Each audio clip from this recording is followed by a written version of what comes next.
Bismillahirrahmanirrahim. Assalamualaikum warahmatullahi wabarakatuh. Baik, alhamdulillah hari ini ketemu lagi di pembelajaran matematika ya. Jadi kalau untuk matematika memang Ustazah lebih memberikan kepada video supaya lebih bisa dipahami ya. Nah, kita masih lanjut dengan lingkaran. Pertemuan yang lalu, video yang lalu sudah membahas tentang unsur-unsur lingkaran ya, yang masih secara sederhana gitu ya. Mungkin masih ingat apa aja?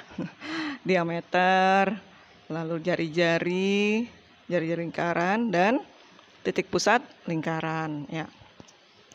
Kita akan masuk lagi lebih dalam tentang unsur-unsur yang ada dalam lingkaran ini gitu ya. Jadi sebelumnya mungkin kita lihat gitu ya, ini tentang lingkaran gitu ya. Ternyata kalau kalian perhatikan misalnya tentang video orang yang sedang tawaf ya, orang yang sedang tawaf di Mekah misalnya. Nah, ternyata itu juga menggunakan unsur lingkaran, atau sebenarnya kita ya, atau ilmu tentang lingkaran ini berasal dari situ gitu ya. Titik pusatnya adalah Ka'bah. Nah, mereka tawaf melingkar gitu ya, berkeliling. Nah, itu seperti lingkaran gitu kan. Nah, jadi itu salah satu fungsi lingkaran. Dan kalau mau diteliti lebih jauh lagi tentang titik pusat gitu ya, titik pusat lingkaran Ka'bah itu ya, itu luar biasa. Kalau tidak ada itu ya, ada yang mengatakan bahwa ya hancurlah bumi ini ya, gitu ya. Nah, itu salah satu konsep lingkaran gitu ya, yang ada di muka bumi ini, dan kita menggunakannya gitu sebagai seorang muslim gitu. Baik, kita lanjut ya. Mengidentifikasi unsur-unsur lingkaran ya. Baik, bisa dilihat di sini. Yang pertama ada namanya busur. Nah, busur. Kalau kalian mendengar kata busur, mungkin yang terpikir adalah apa tuh? Panah ya. Panah. Nah, coba perhatikan kalau busur panah itu kan kalau kita tarik melengkung ya. Nah, jadi itu busurnya. Nah, perhatikan. Nah, kalau secara teori ya, ini pengertiannya. Busur itu adalah garis lengkung yang terletak pada lengkungan lingkaran dan menghubungkan dua titik. Perhatikan ya. Dan menghubungkan dua titik sembarang di lengkungan tersebut. Nah, baik, kita perhatikan dulu gambar berikutnya. Nah, ini tadi bilang busur ya. Ya. Nah, ini lingkaran. Ini sudah ada beberapa istilah di sini yang belum Ustazah jelaskan. Nah, yang disebut dengan busur, busur itu yang mana gitu ya? Coba kita lihat lagi ininya. Ini ya, sampai contohnya dulu ya. Nah, contohnya di sini adalah garis lengkung AB, CB, BD, itu adalah busur lingkaran O gitu ya. AB, CB, dan BD. Coba kita lihat.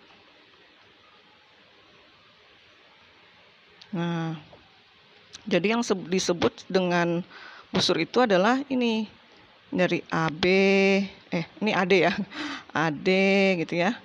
Atau misalnya AB yang dari sini ke sini. Nah, itu adalah busur dari lingkaran ini. Banyak busurnya di sini, misalnya BC itu juga termasuk, BD, nah ini juga namanya busur. Jadi coba lihat kan, itu melengkung seperti busur panah gitu ya. Nah, seperti itulah. Ini disebut dengan busur. Dua titik yang berada di garis lengkung, nah ini kan ada dua ya. Nah, dua titik yang berada di garis lengkung dalam lingkaran. Nah, ini yang disebut sebagai busur. Ya, sampai sini paham ya, busur.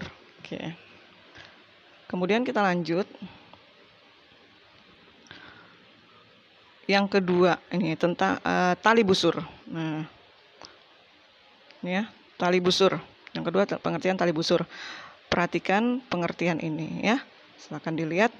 Tali busur adalah garis lurus dalam lingkaran yang menghubungkan dua titik pada lengkungan lingkaran. Nah, bedanya di ini, garis lurus ini tidak melalui pusat lingkaran. Nah, kalau kemarin yang melalui pusat lingkaran itu adalah apa? Diameter. Nah, itu diameter melalui pusat lingkaran. Nah, kalau ini tidak, garis lurus dalam lingkaran ini tidak melalui titik pusat lingkaran. Ini bedanya tali busur dengan diameter. Contohnya kita bisa lihat di sini ya. Situ contohnya ada garis AD. Kita lihat lagi di sini. Nah, ini tali busur itu yang mana? Nah, ini antara titik A dengan titik D. Kita tarik garis lurus ini. Nah, ini A dan D. Itulah yang disebut sebagai garis tali busur ya. Seandainya kita tarik, nah ini contohnya ya. Jadi contohnya adalah AD, garis AD yang ini yang lurus ini. Nah, itu namanya tali busur ya. Untuk yang B dengan D juga bisa.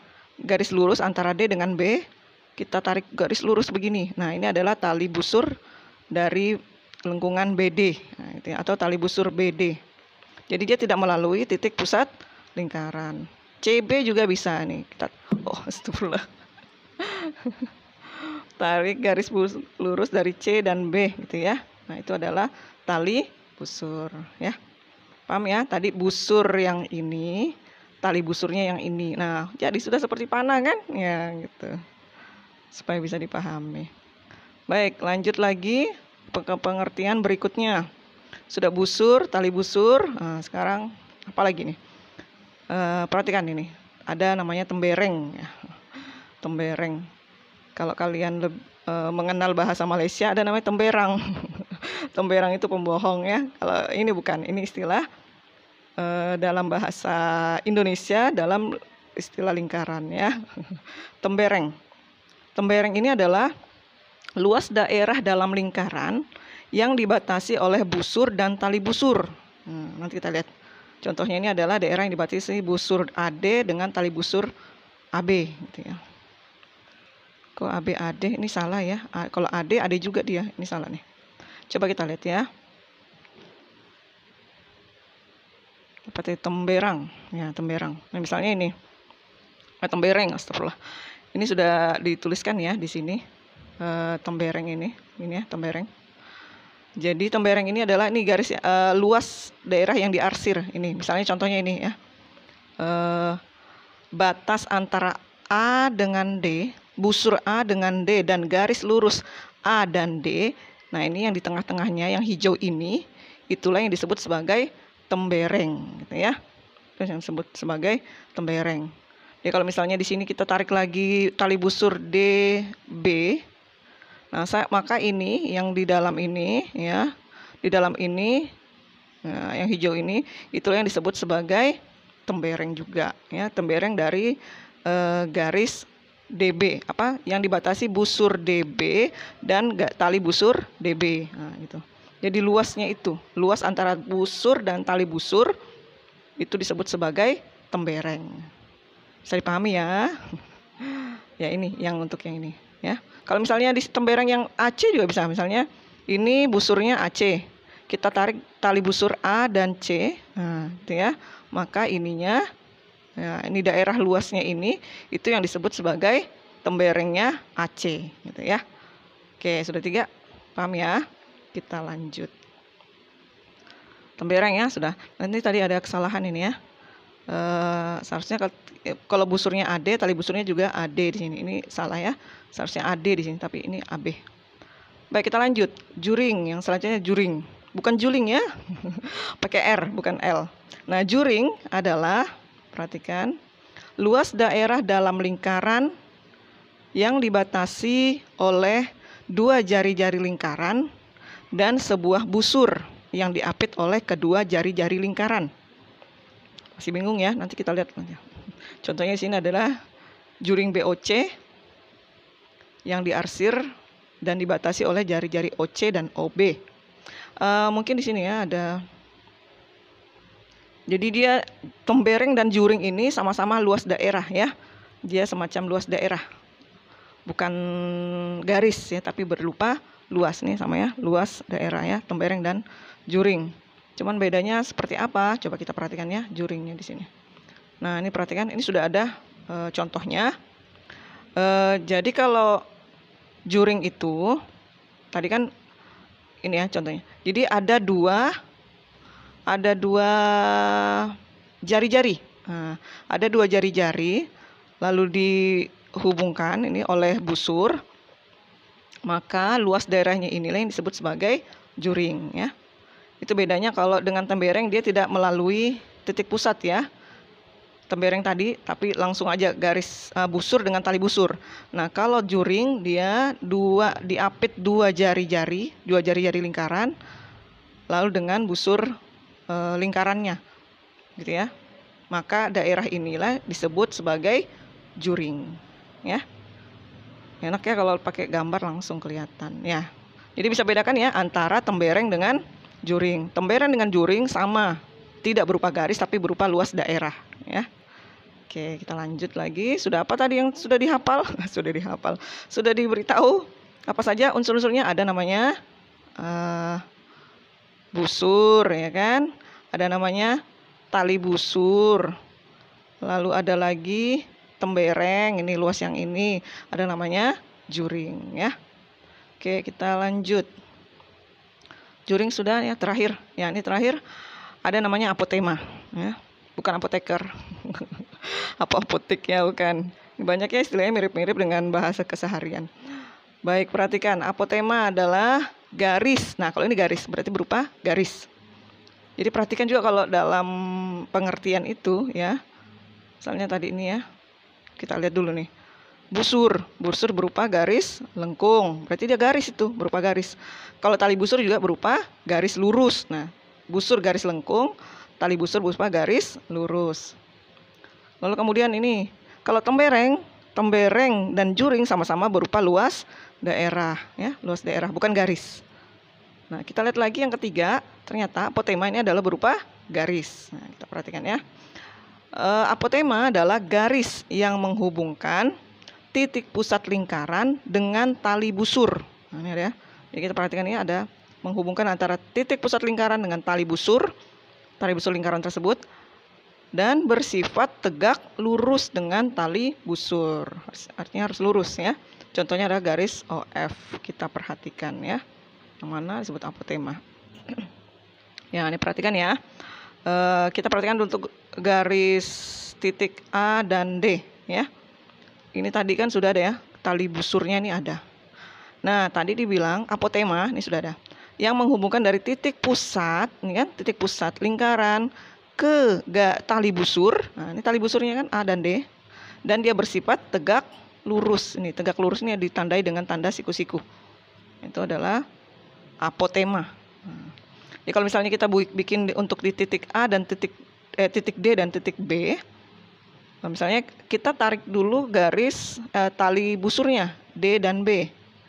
Nah, lalu kemudian kita tarik dari titik lingkaran, ya, titik pusat lingkaran ke tali busur harus tegak lurus begini. Nah, gitu. Ini enggak lurus ya karena harusnya lurus ya gitu ya. Anggap aja lurus ya. Lurus dari titik pusat, lurus, maka ini juga disebut sebagai apotema ya. Garis itu juga disebut sebagai apotema. Nah, jadi paham ya. Tapi garisnya tuh harus tegak lurus ya, tidak boleh bengkok. Misalnya begini. Nah, ini dia tidak tegak lurus terhadap tali busur, tidak tegak lurus dia. Dia harus tegak lurus. Ini memang sebaiknya di tengah-tengah ya, supaya dia tegak lurus gitu. Ya, paham ya? Apa sudah tadi? Ulang lagi. Ada namanya busur. Apalagi? Tali busur. Lalu tembereng. Lalu kemudian juring. Lalu apotema gitu ya.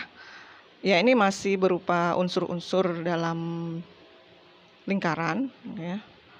Bagaimana nanti cara mencarinya, cara mencari jari-jarinya, diameter, luas lingkaran seluruhnya, dan sebagainya. Nah, nanti kita bahas. Jadi pahami dulu yang ini. Oke, terakhir kembali lagi tentang lingkaran. Ternyata tidak hanya konsep tadi tawaf ya di Mekah itu, ya, di mana Ka'bah menjadi titik pusat. Terus saya jadi teringat lagi di alam semesta ini, kalau kita misalnya pelajari IPA itu ya, nanti kayaknya di pembelajaran berikutnya, kalau kalian lihat itu ternyata juga semua planet-planet itu melingkar dengan titik pusatnya matahari. Nah, itu semua melingkar lurus gitu ya. maksudnya kok melingkar lurus gitu ya. Maksudnya lingkarannya itu rapi gitu ya. Walaupun tidak terlihat di alam semesta itu bentuk lingkarannya, namun supaya terlihat eh, rapi, kelihatan ketika seseorang mempelajari tentang planet itu melingkar ya, semua planet itu melingkar gitu ya. Tawaf juga ternyata. Nah, ini juga salah satu konsep lingkaran gitu ya, yang para ilmuwan ambil itu dari eh, penciptaan alam semesta. Dan ya, sebagai orang beriman tentu saja kita langsung kembali kepada luar biasa Allah gitu ya, maha kuasanya Allah gitu ya. Baik, demikian yang bisa Ustazah sampaikan tentang unsur-unsur lingkaran hari ini. Semoga bermanfaat. Kalau masih ada kurang dimengerti, bisa diulang-ulang video Ustazah atau silakan bertanya ya. Tidak apa-apa ya. Langsung japri aja Ustazah, tidak apa-apa. Mau di grup juga boleh gitu ya. Siapa tahu aja ternyata pertanyaan itu sama dengan pertanyaan yang lain, tapi mungkin temannya malu-malu untuk bertanya ya. Siapa tahu dengan pertanyaan kalian ada yang bertanya, yang lainnya bisa terinspirasi gitu. Bisa jadi tahu lah gitu. Ya, baik, demikian dari Ustazah. Assalamualaikum warahmatullahi wabarakatuh.